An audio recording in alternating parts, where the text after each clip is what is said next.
Hello, welcome to Confidently Creative. I'm your host, Jason Ward. This is the podcast that helps all creatives become more confident.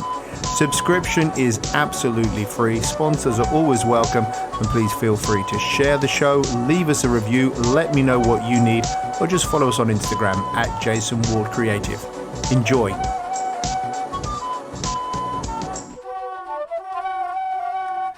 In this episode, I'm going to share with you some really valuable insights that will help you take your existing show to another level and help those of you just starting out to create the best and most commercially successful show possible.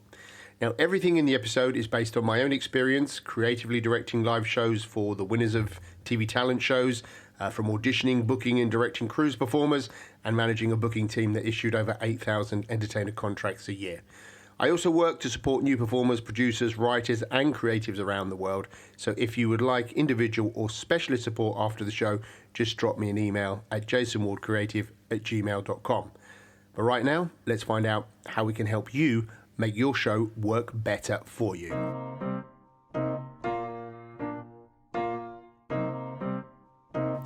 So step one, you need to start thinking about your show as a product. So your show is a product. The biggest difference that I've seen between the most successful performers and everyone else is how those really successful performers think about their show. And the word show is really important because an act is what you do, but a show is what you perform. So while it is your innate talent that will enable you to have an act, it's your thought, your creativity, and your effort that will develop that act into a show. And it's a show that will have more value, that will be easier to sell, and that will earn you more money for some other reasons we'll take a look at in a moment. So from today, start referring to what you perform as a show. Now this can feel strange, but you need to start looking at your show from the outside, almost as if someone else is performing it. And it can be hard work at the beginning, but it will pay massive dividends down the line. And I promise you, this is your first step to achieving even more success. Your show is a product. Second thing to think about, what is your show about? Now, I know that might sound a little weird, and what I'm about to say might sound a bit brutal, but just because you're funny doesn't mean that you have a great comedy show. Or just because you have a great voice, it doesn't mean that people will pay to hear you sing. Your audience needs a strong reason to engage with you over 45 minutes. Now, I've worked with performers who've enjoyed huge success in the West End, on Broadway or on TV, but have never really worked out what their show is about. So what happens is the audience loses interest. So what is your show about? Is the show about your journey? If you're a comic, is it about your unique view on life or current affairs? If you're a magician, are you just stacking up tricks, or is there a narrative or character base to your show? The two highest paid female vocalists that I've worked with on cruise lines both earn up to 10 times more than other singers. Now, first of all, it's because they are both immensely talented, but each of them created authentic shows that are about their journeys, about their inspiration and their influences. So you need to start with an authentic, creative, and emotional heart to your show so that you and the audience know what that show is about.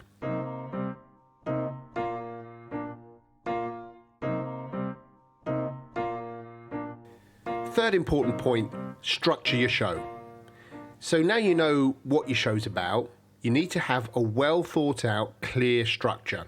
Now, when I'm directing, I always start with the classic musical theatre structure described by Jack Vietel in his superb book, The Secret Life of American Musicals, and I'll leave a link in the show notes for that. Now, the reason I start with this, there's actually three reasons. A, because the structure actually works. B, when you have a proper structure, your audience will engage much more. And C, by using an effective structure, you will be able to better adjust and enhance the material you need. All these factors will add value to your show, they will add bookings to your diary, and enable you to start enhancing your fees. Step 4, communicate your show. Right, what's this about? In my episode about the creative process, I talk about reducing your idea to its most exact form. Now, this is a great way of thinking about how and what you will communicate to bookers and audiences about your show. You'll need to do some work on this. You'll need to do some work on crafting up a one-liner that sums up your show. And this one-liner and this work will serve you a couple of purposes. Firstly, it forces you as the performer to get a clear and concise handle on what your show is about. And secondly, once you have this, it will help bookers understand more easily what your show is about. And remember that you want to make life easier for bookers, because bookers often have to explain to other people, many of whom may not understand our business, what they're booking. So a clear, precise and succinct description of your show is going to solve a whole load of problems for them and help you get more bookings. And then by communicating clearly, you're also helping the most important people in this whole equation, your audience. Your audience will know exactly what they're coming to see, and you will be able to deliver to a clear set of expectations, which again adds value and makes sure that your show is successful. Now, the fifth part that I'm going to talk about is next steps. Step 5 is next steps. So once you've created a show and you're no longer doing an act, there are many roads open to you. If you've seriously thought about the show as a product, then you can start to think about maybe having someone else perform the show while you create your next show, or you can sell the concept or mentor a younger or less experienced performer. Or you can park the show and develop your next one as you build up a repertoire of shows. If you're a singer, for example, you might have created an amazing jazz show that's successful, but you want to focus now on writing your own material, or you might even want to work a few less nights. Why not think about having someone else perform your show and paying you a fee so that you continue to earn, but you have time and space to do something else? I know an amazing magician who developed a character-based show, and once he'd taken it as far as he wanted, he sold it, lock, stock and barrel, created a new show. Remember also that there are other outlets for your shows and material, so explore all the ways that you can exploit and commercialize them.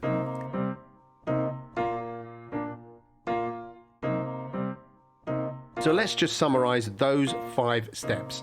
Step 1, your show is a product. Start thinking about it as a product.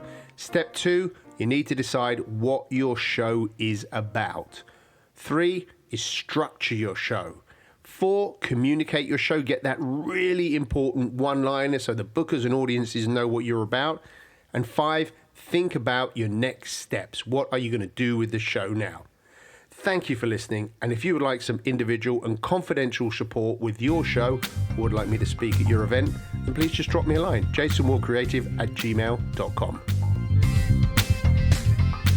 Thank you for listening to Confidently Creative. I hope you enjoyed today's episode. Don't forget, subscription is free, and you can follow me on Instagram at JasonWardCreative. Please feel free to leave me a review and share the show. I look forward to catching up with you soon on Confidently Creative.